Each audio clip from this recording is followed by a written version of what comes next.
All right, so after a great weekend, I welcome you to what will be a potentially great week. Thank you very much for keeping it here on Joy Sports, and this is Sports Today as I bring you 1 hour and 30 minutes of everything sports from all over the world. Of course, Black Stars players Andre, Jordan Ayew, and of course, Abdul Majid Waris are on the score sheets. Of course, Andre Ayew scored a hat-trick, which is his second for the season for Olympique Marseille at the weekend. Great stuff there for the youngster. And of course, many people who complained severally that Jordan Ayew was not scoring has now scored. He's scored for Sochaux. And of course, Abdul Majid Waris continues to score for struggling Valenciennes in the French Ligue 1.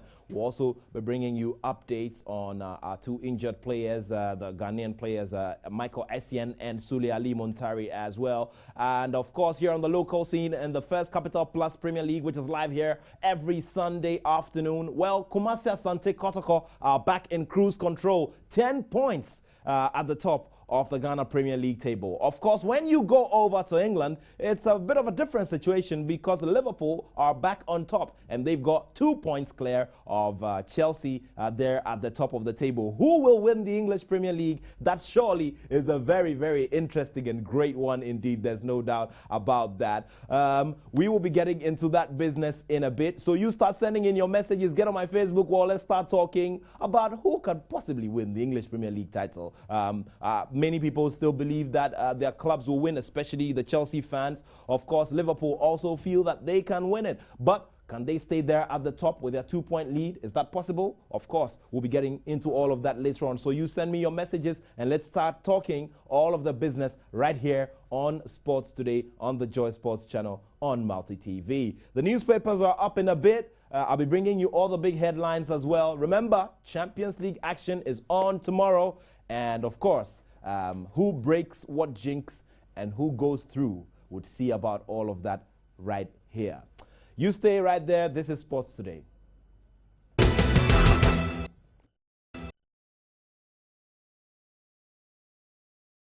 All right, keep the messages coming in. Like I said earlier to you, Asante Kotoko are back on top of the table, and now we get into the details of what we have in the newspaper. So I've got the Sports Filler newspaper, the Ghana Sports newspaper, the Graphic Sports, as well as the 90 Minutes. All right, so let's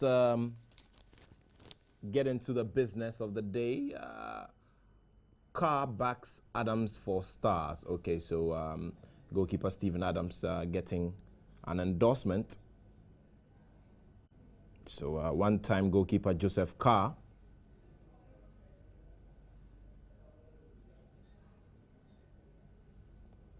all right, so there it is. And we've also got a story of how Ryan Giggs could just be quitting Manchester United after, playing his lifetime, his whole career there at the Old Trafford. Andre Ayew surely will capture the headlines as well after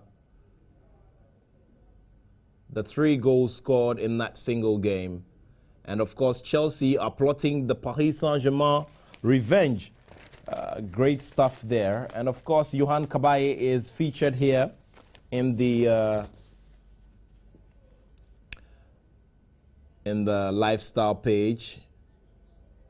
The Spot Kick Campaign. Yohan Cabaye, and he is supposed to be the man.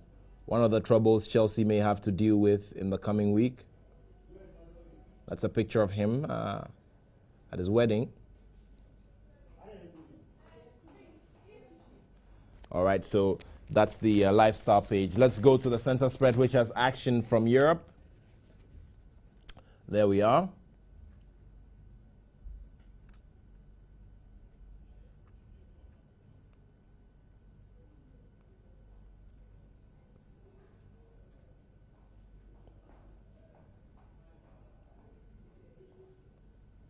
So that's the center spread of the Graphic Sports newspaper. Now, Heart of Lions are now in 2nd place on the league table. But of course, they had to push away Accra Hearts of Oak. And Heart of Lions doing some major transformation. And is it due to the arrival of Randy Abbey at the club? Big questions indeed. So we'll be getting into the details of those games as well on the Ghana Premier League table. There we are. This is the front page of the 90 Minutes newspaper, which says Dede explodes. A picture of Sule Ali Muntari and his wife Minaye, and she says Ghana will devour the USA. Okay, so she's looking for a third straight win over the US in the World Cup. So Nigel de Jong and Kevin Prince Boateng go shopping, and this is captured by the center spread of the 90 Minutes newspaper. Kevin Prince Boateng expected to be an integral part of the Black Stars team that will play at Brazil 2014. Now the Ghana Sports newspaper says, why is Kevin Prince Boateng angry? This is it. And On Fire Dede reveals a 10-year secret. What is the secret? We get to see. There are many other stories in the Ghana Sports newspaper. There features the injured duo of Michael Essien and Sule Ali Muntari. Very good friends as well from their playing days at Liberty Professionals. And we also go to the Sports Filler newspaper. Now, hat-trick distress, fans here. Dede's Marseille, of course. The fans of the opposing team will not be happy with that.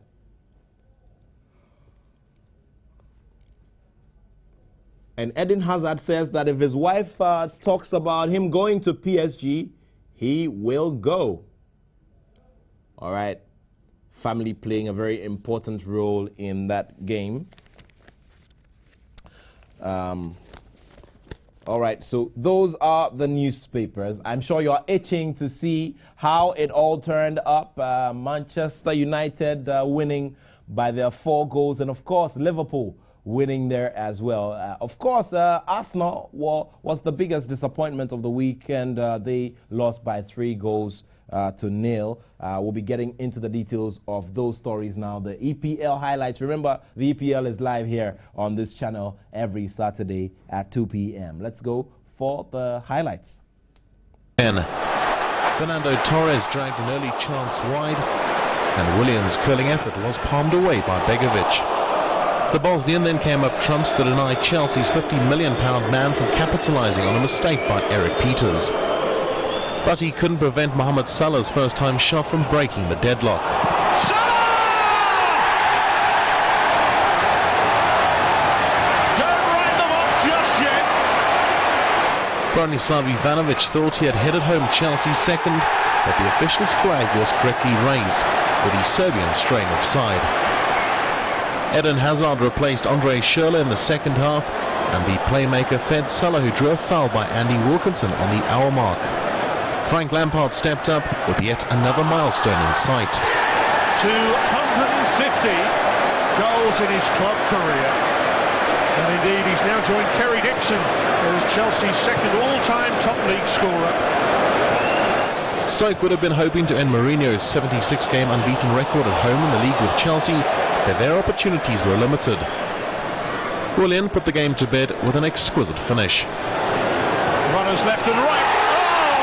Spectacular! Chelsea are bouncing back today, that's for sure.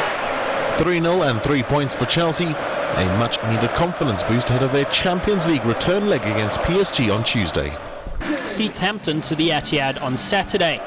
It would take less than 2 minutes for City to stake their intentions. Jose Font with a trailing leg on Edin Dzeko. Yaya Toure opened scoring with his 6th spot kick of the season. Halfway through the opening stanza, Saints and England forward Jay Rodriguez landed badly on his knee and was stretchered off. His participation in England's World Cup bid is now seriously in doubt. Dzeko should have doubled the lead, but his effort from Samir Nasri's cross skimmed the crossbar. Mauricio Pochettino's team were giving as good as they got without reward until another trailing leg from Pablo Zabaleta gave them a chance to level. For the 34th time in his career, Ricky Lambert made no mistake. Doubts of offside in the build-up couldn't prevent City from moving back in front, thanks to Nasri.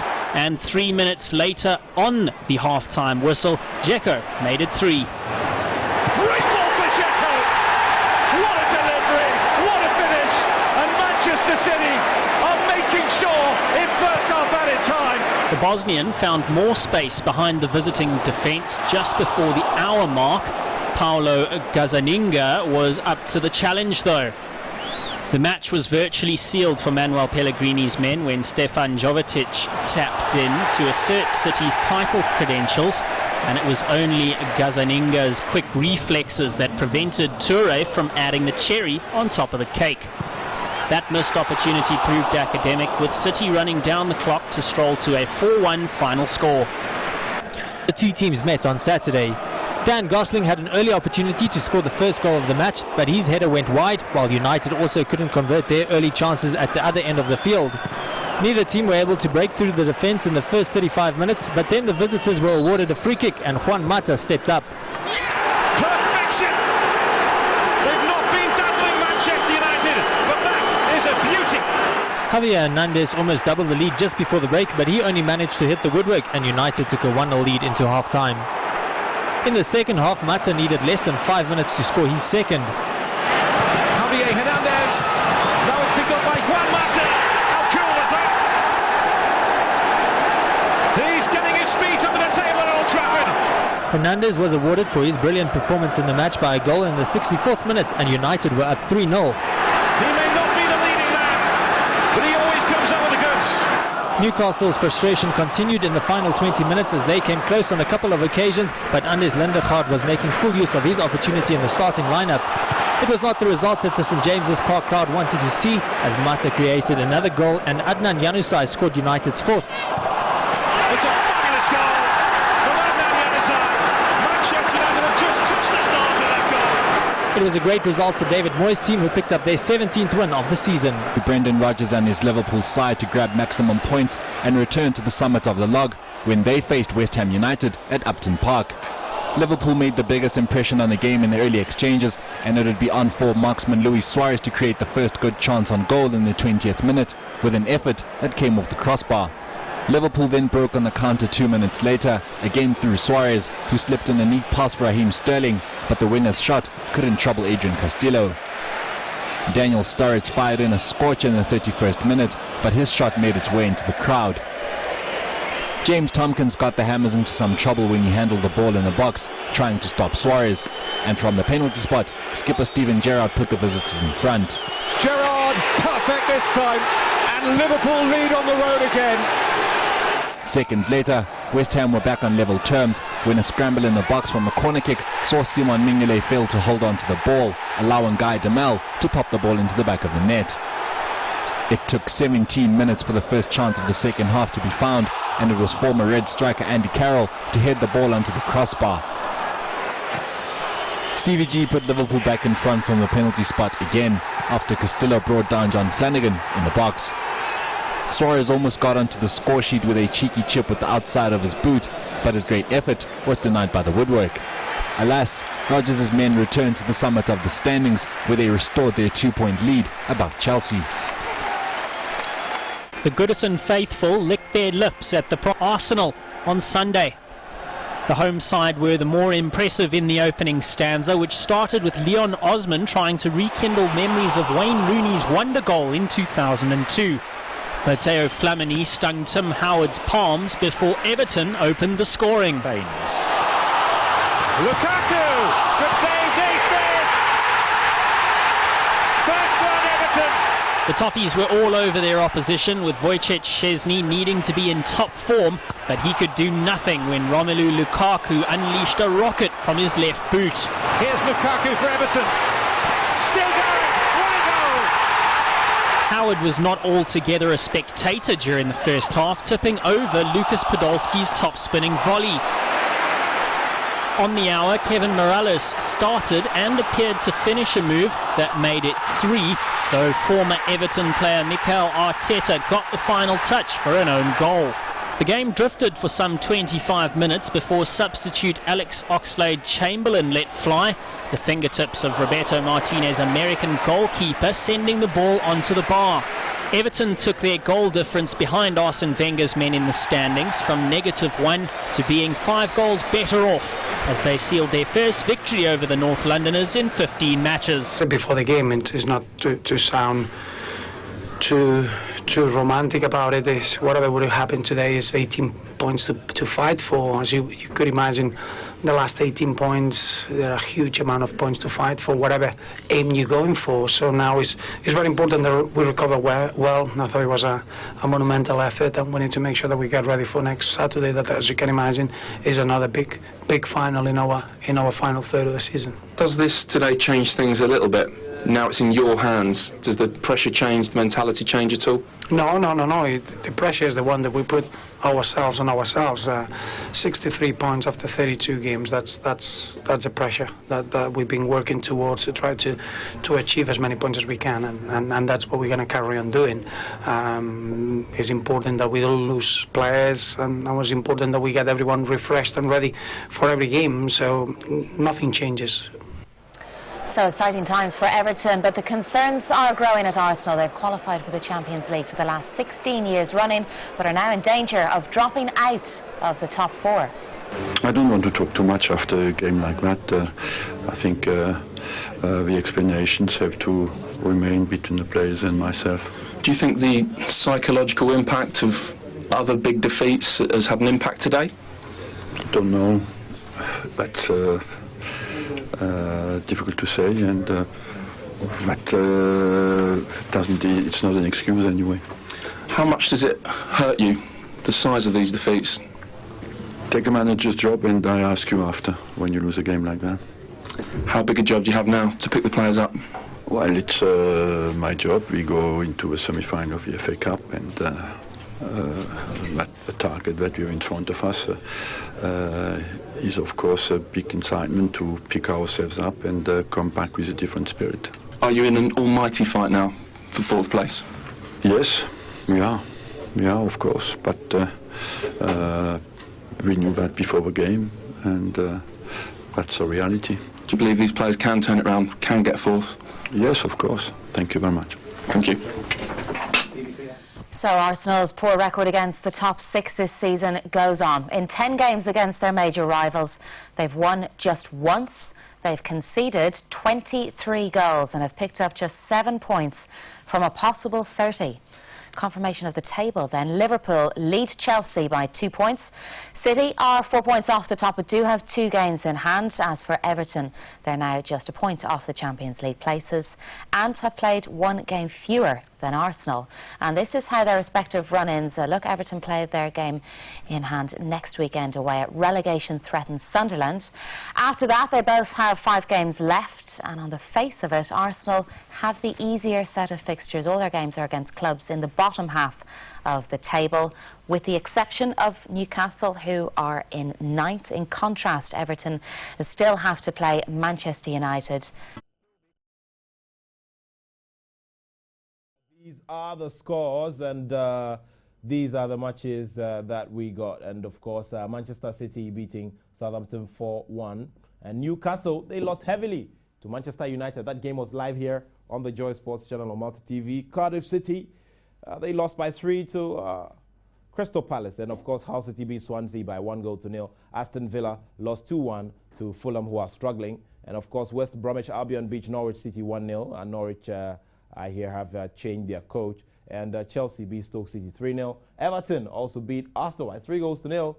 West Ham beating Liverpool. West Ham losing 2-1 to Liverpool. So that's the league table. All right, so this is it. And it's a 2-point lead for Liverpool. Can they hold on to it? Well, we'll see about that. All right, we'll see about that. This is the table, and this is how it's looking like on the first half of the table. All right, so there we see it. Fulham, Cardiff City, Sunderland, and Norwich City. Well, let's see how they're able to pull themselves up and who will be able to do that successfully.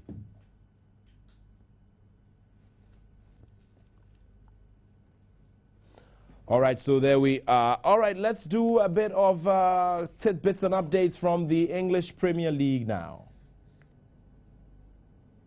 City have sacked manager Chris Hughton and replaced him with youth team coach Neil Adams.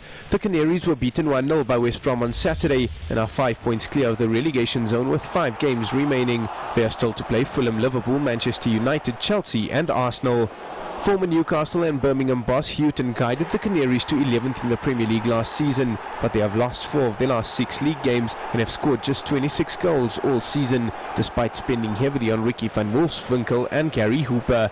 His replacement Adams made more than 200 appearances for Norwich in the 1990s, but has no first-team managerial experience. He did, however, lead the Canaries to FA Cup youth success last season.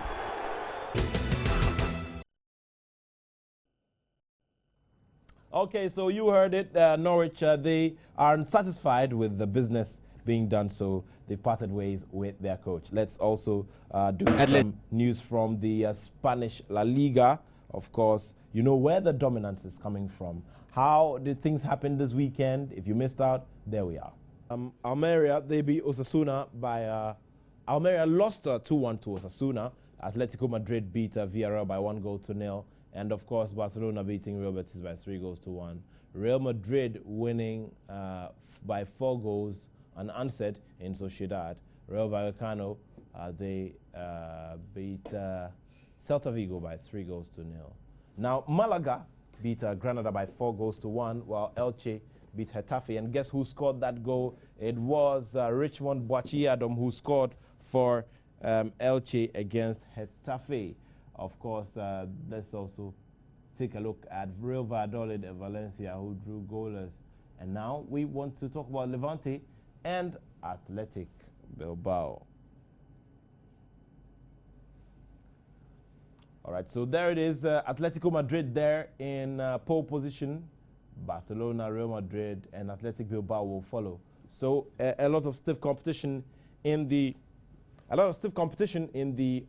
Spanish La Liga as well. So you could just say that, well, English Premier League, La Liga are on the same scale as regards to the electrifying, element of the game.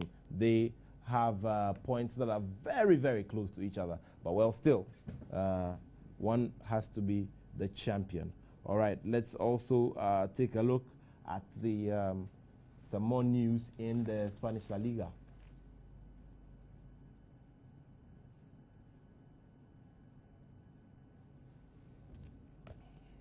All right, so I'll be getting some of your messages. Make sure to send them,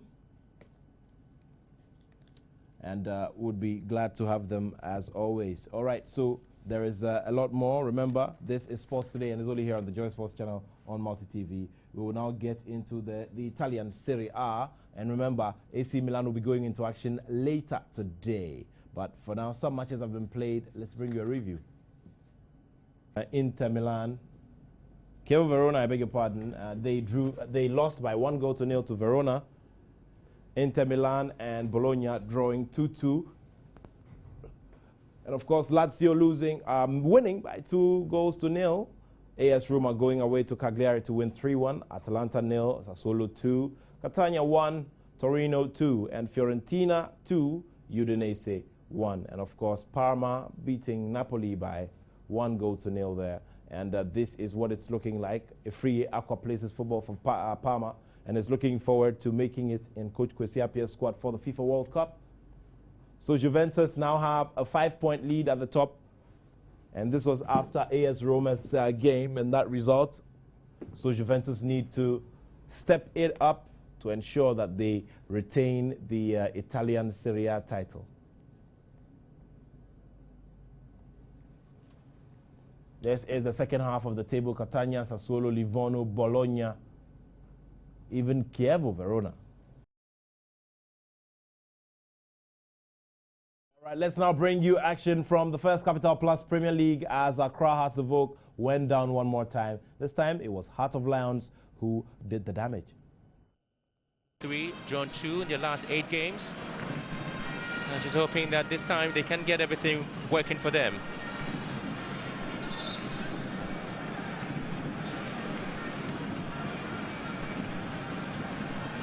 year 2007-2008 league season. Attoh hook now. Wilfred Kobna! And that is the goal!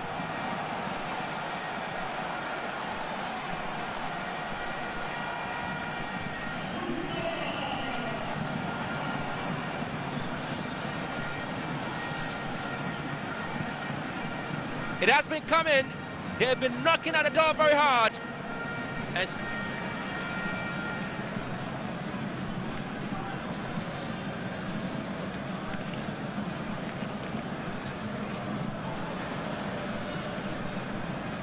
Attoh still want to keep possession. Attoh can score the second goal here. To go on your play, Razul Mohammed now for Lions. Again going for the slalom run, gets a free kick. You know, that's been his trademark. He's always attacking, he's always joining. Free kick now, Kojopoku. Fantastic woodwork action again, and Lions denied by the woodwork. Well, the goal has been given. It's a goal, and they are back in the game. But Attoh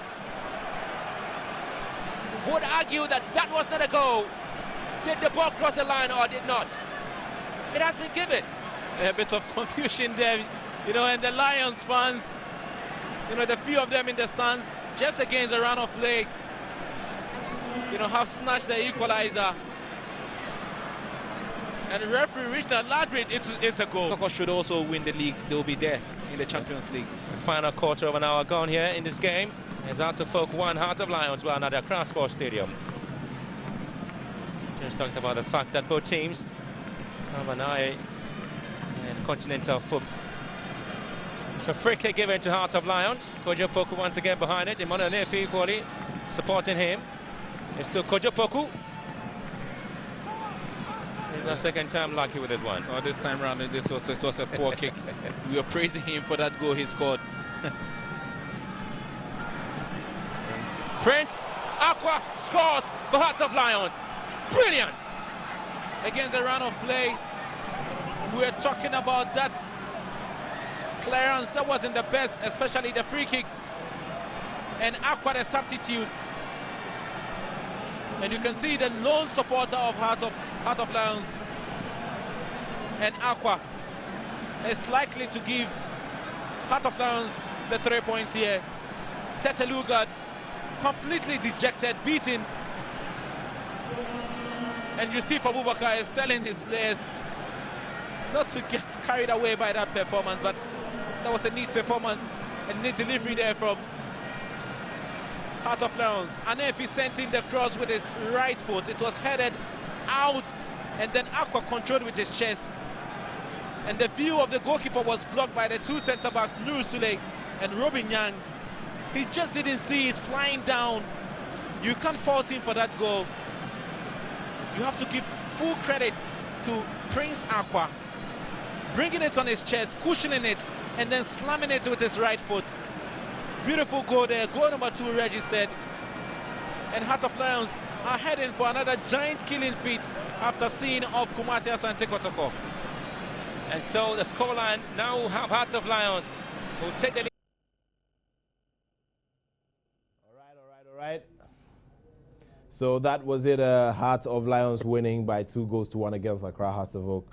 Beautiful crack of a goal, that goal that was the decider, or the goal that separated both sides. Well, let's do some more stories here, and of course the 2014 edition of the Sports Journalist Awards has been launched, and this happened on Friday at the Holiday Inn in Accra. It is exciting to witness a comeback of this event that seeks to appreciate the contributions of our distinguished sports journalists who have proven their worth in their chosen fields. The importance of sports and its varied disciplines cannot be overemphasized. Sports builds a strong and healthy nation. It also serves as a binding force that promotes national cohesion and development. Various actors have played different roles in getting Ghana to the world stage on the pedals of sports. But the role of journalists in Ghana is outstanding and needs commendation. However, there is a need to redefine the role of Ghanaian journalists with specific focus on sports development. The Ministry of Youth and Sports is very committed to promoting and developing all sporting disciplines, most especially the lesser-known sports in this our beloved country. Distinguished friends of the media, I humbly call on you to join us in our collective effort in achieving this through your various platforms. I am hopeful that the reintroduction of this award scheme will encourage journalists in this country to exhibit the tenets of good journalism, which among others may include tenacity, accuracy, ethics, research, great storytelling, and the capacity to capture and share the emotions of sports in this country. Structural issues, we needed to put some structures in place. We also observed and noticed that a few things probably were not going the way we wanted it to go. So we needed to put a halt, restructure it properly, and then bring it back to reduce the controversies. So I can confidently say that this is here to stay. Absolutely, absolutely. I mean, the structure we have put in place now, much as it's my company that is doing it, the committee is very competent to run the entire show. So we put together the event, but in terms of the nitty-gritties of it, the committee is absolutely fantastic to work on it. The team that you put together, I mean, how did you go about it? I mean, these are very noble people who know their stuff. Could you have gone in for any other person? Yes, I'm sure there are other people out there probably we haven't even considered. But these are the 4 people we thought were well researched, very much aware of what was happening around us, and therefore it's a blend of young and old. If you notice, Kembedi Ako is a veteran, James Oyedeji is a veteran, Ahimfol is young, Francis Doko is young. So it's a blend of young and old, which we think is the best for the moment. I believe that they've been compared to those who were there before. There's been a break, if I should put it that way, because I don't know, maybe nowadays people are becoming more selfish in what they do, and so they can do anything for money. But if you love this job, as a footballer might love his career, then I believe that you have to put more effort in it. You have to do a lot of research and then try to improve on yourself. But these awards that is going to come up, I believe will also let other journalists know that it's time we start improving on ourselves. Eventually, maybe the flagship award might be a car, might be a house. And so if you've done a good job and at the end of the year, you are going to get yourself a 2-3 bedroom house for the work done, I believe that you have to improve on it before you get that. It is not a matter of why am I sponsored. It's something I've been doing over the years. It's not a matter of 9-day wonder. It's something I've been doing over the years. I've been sponsoring this. John Barnes coming to award the best journalist in, I think, as far back as 2008. I sponsored John Barnes to come to this country in the first time. So it's not a matter of why am I sponsoring this. It's something I've been doing over the years. What do you make of sports journalists in Ghana? I think the sport is improving as being compared to some years back. The sport is improving. The media have been criticized for not doing their jobs properly. Do you share in this? Sometimes. Some journalists are doing well, some are not. Just like the speaker said earlier on, the minister also said earlier on, some journalists have relaxed. They take interest in some of the areas. But I think some are doing well. They are doing professional journalism work.